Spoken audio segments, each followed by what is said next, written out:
Well, hello. Welcome in to the Tao Manifesting Tarot. You are more than welcome. Sit down by the campfire. Let's have a talk about tarot and manifesting, because that's the reason for the reading.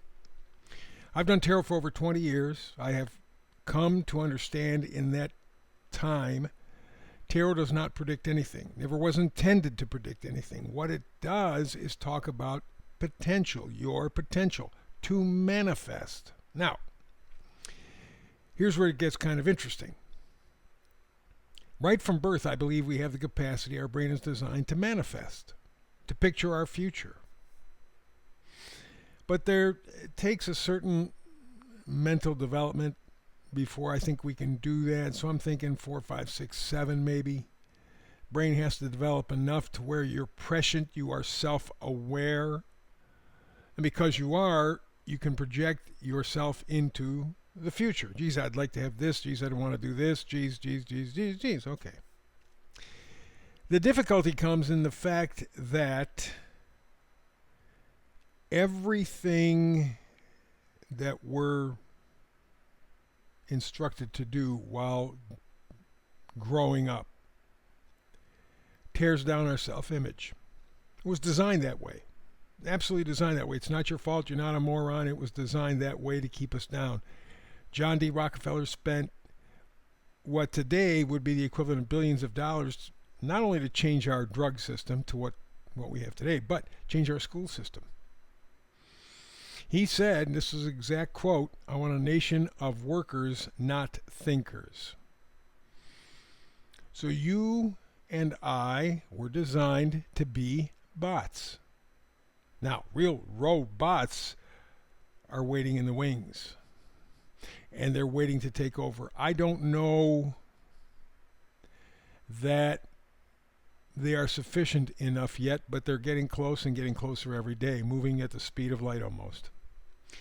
Elon Musk said a few months ago that within 5 to 10 years, robots are going to be doing everybody's job. I don't care what you are. I don't care how many numbers you have or letters you have after your name. It doesn't make any difference. They're going to do your job. Well, that creates an existential problem because, of course, we're not going to have jobs, so we're going to be dependent on the government. Yes, to a whole bunch of things. But the big yes is you won't have any meaning in your life. You won't have any purpose. What the hell? What am I doing? We need to have routine. We need to be productive on some level. It doesn't have to mean that you make a building. It doesn't have to mean that you're creating something that will save the world. It just means that on your level, you have to create something. Maybe it's just starting a family. Maybe it's dealing with that. God knows, just handling the children, making sure that they're growing up properly, so on and so forth. That's a major job. And men or women, better to work together on that job because it gives each other a little bit of a break because kids do have a tendency to run over adults if they have a chance. So two of you working together to help raise kids or children, I think it's a good idea. So here you have the ability to manifest. Here you have the ability to create pictures in your own mind. On the other hand, outside of the fact that you're dumbed down because Rockefeller said, "I want a nation of workers, not thinkers," you also have the technology, which is part of the plan, by the way. Steve Jobs, Bill Gates did not let their children mess with tech very much. I think they might have had an hour a day under supervision, but that's it. They went to schools that had no tech. Once they got out of high school, now they had developed a good sense of self. They had developed a good sense of purpose, of duty, of whatever, and so they could then have full access to it, but they'd already developed. Here we see children months old, maybe a year or two. They got a little smartphone and they're already interacting. Their brain is being disengaged. Their humanity is being disengaged. In fact, I just read a study. You notice how all of these things have spread up, or you can go to a doctor, you can go to this, you can exercise, but job, whatever, you can do it over the internet. Those kinds of things, where you're going to the internet, for therapy, for medical work, for whatever the hell it is, those things are not having the impact that we were told they would have. It is disconnecting people even more from their own humanity. We need to be together. I just talked to a friend of mine who said that he and his family were in Italy for 3 weeks or something like that, and he said one of the things that impressed him most was the connection of the community in Italy. You know, they don't start really kind of kicking into gear until about 7 o'clock at night. That's when dinner time begins. Families, whole families get together, little children, big children, parents, and they have dinner starting at 7 o'clock. And they keep going till maybe midnight, maybe 1 o'clock. Doesn't make any difference. And they're talking and they're chatting. He says the same thing during the day. They're sitting back having some of that powerful Italian coffee. Maybe munching on a croissant or something like that. And just having conversations with each other. We don't do that in America. We have literally become robots. And even then, that's not good enough because we're going to be replaced by them. So the ability for you to manifest is critical, and that's why you're here. I'm not here for the baloney or the games that you get from other tarot people. Oh, I'm going to play 100 cards. I'm going to show that. No. 4 cards, 1 oracle card, that's it. We're going to give you a frequency. We're going to tell you what it's all about, and we're going to give you a sense of history to attach with it. For example, the planet Uranus and the planet Pluto are in the same spot essentially, a little bit of a difference, but the same spot essentially as they were when he had the American Revolution, 1776. Same spot. Uranus is revolution, Pluto is evolution. You move them up 250 years because it takes 250 years for Pluto to go around the sun once. Well, in that 250 years, Uranus catches up to it, and they're both together again like they were in 1776. And look what's happening in the country. Revolution. Literally, there is revolution in the air in America and around the world. People have had enough. They may not be clear in terms of what it is that they have to do or what they're expected to do, what they need to do, but there is revolution and evolution in the air. And I think both of those energies are going to materialize within the next couple of years. 2027 seems to be the one that a lot of people are predicting.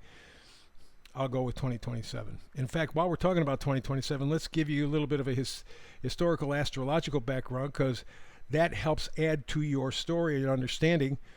I've done astrology and numerology for 50 years. They predict cycles within cycles within cycles, but I'm going to keep it clean and clear so that you get it. A couple of people responded to me, said, hey, thank you for doing the astrology. First time I understood astrology. Great, that's my job.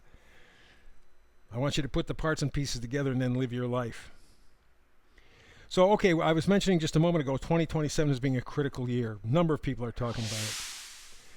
So I looked at 2 planets, Uranus, of course, that would be the revolution, and Neptune. It could be great inspiration, spiritualism, or great delusion. Can't see the forest for the trees.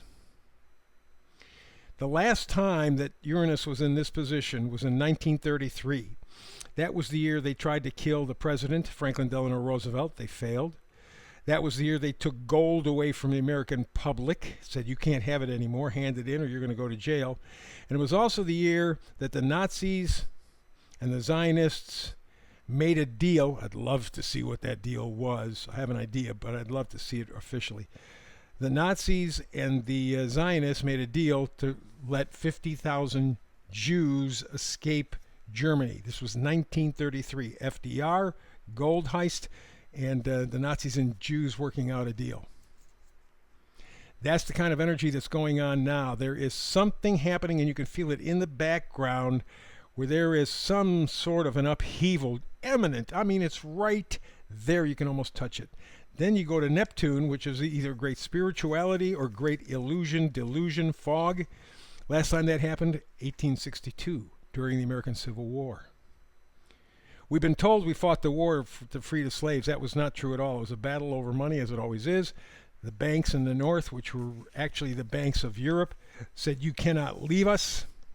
That's what they were afraid the South was going to do, and that's what the war was all about. And look where we're talking about banking now. We're talking about electronic banking, talking about controlling our lives. Everything would be under their control. That's what they're pushing for. Electronic banking is oh so easy, so easy, so easy, but it takes away your freedom. They said it was safe and effective. It proved that it wasn't either 4 years ago. The banking thing is the same thing. But again, you got that Neptune quality, so you don't really understand or see what's going on or how can it. But just like the Civil War, oh, we're freeing the slaves. No, we didn't. Cotton Gin, 30 years before, already said that the slaves were not going to be doing the same kind of work. We may keep slaves, but they're not going to be doing the same kind of stuff. So 2 energies, revolution Uranus and delusion fog with Neptune. Revolution and fog, man, that's a tough combination, and that's where we are. So let's go to the board here. Middle card, Oracle card, is not for you, meaning I could choose this, but I am consciously saying no because it's not what you're selling me. You're selling me snake oil. I'm aware of it. No, it is not for me. No, thank you. The meme for today comes from Robert Frost. He says, half of the world is composed of people who have something to say and can't. The other half, those who have nothing to say but just keep saying it anyway. Doesn't that sum up the world? So that's where you're at right now. The astrology tells us we are right at the point of revolution and fog. We can't see. We want to change. We want to improve it. But we can't see how to do it. So the card is no, not for you. Whatever they're offering you is bullshit. You know it. You may not see all the parts and pieces, but you can feel it, and that's what you want. Let's go to the left here, the 8 of Swords. You talk about not being able to see it. Right here, 8 swords surrounding this gal. She could break free. She's standing in a little stream here.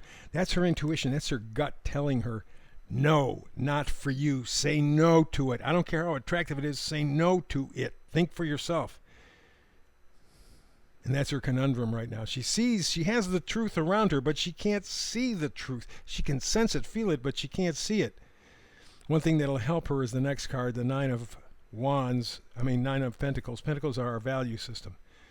The 9 of Pentacles is the mini queen. She knows what her value system is, and she sticks to it. Yeah, I know it's boring. Yeah, I know it's not a lot of fun. Yeah, I know it's not exciting. But it's also not dangerous. It also is a source of peace, of wisdom.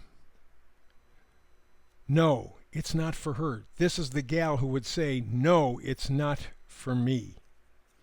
Next card over. What you need to do in a moment like this, remember you got Uranus the revolution, Neptune the fog. This person is thinking, that's you because it's in a card in reverse, thinking about, what do I want my future to be? I don't know. I know it's not this. I know they're telling me I want this, but I don't want this, but I don't know what my future is. That's the Neptunian fog. Keep searching. It is a pentacle card. Use your sense of self-worth. Use your value system. I know it's boring, but it's the only safety net you have. And the final card is the 7 of Wands. Wands are positivity, excitement, joy, enthusiasm, gratitude. The 7 is defiance, taking a stand, saying, no, it is not for me. No, thank you. I don't want it. I don't care how you're packaging it. I don't care what you're telling me. I've seen what you've said to me in the past, and it was all horse crap. This is more of the same. I know it. I can't prove it exactly, or even if I do have some information, it's not enough. That fog is still there, but the Uranus part is there saying, but I gotta do it different. I just don't know how. So no, it's not for you, and that's a good thing. That's the reading for today. By the way, please like, subscribe, and share. We're always battling with the internet. They're playing with the numbers, the algorithms all the time because somebody like me who exactly tells you the truth, I'm the enemy, and so they're going to mess with my numbers. You can help. Please like, subscribe, and share. Back tomorrow with another Tao Tarot manifesting situation. Between now and the next time you and I manifest together, peace and blessings.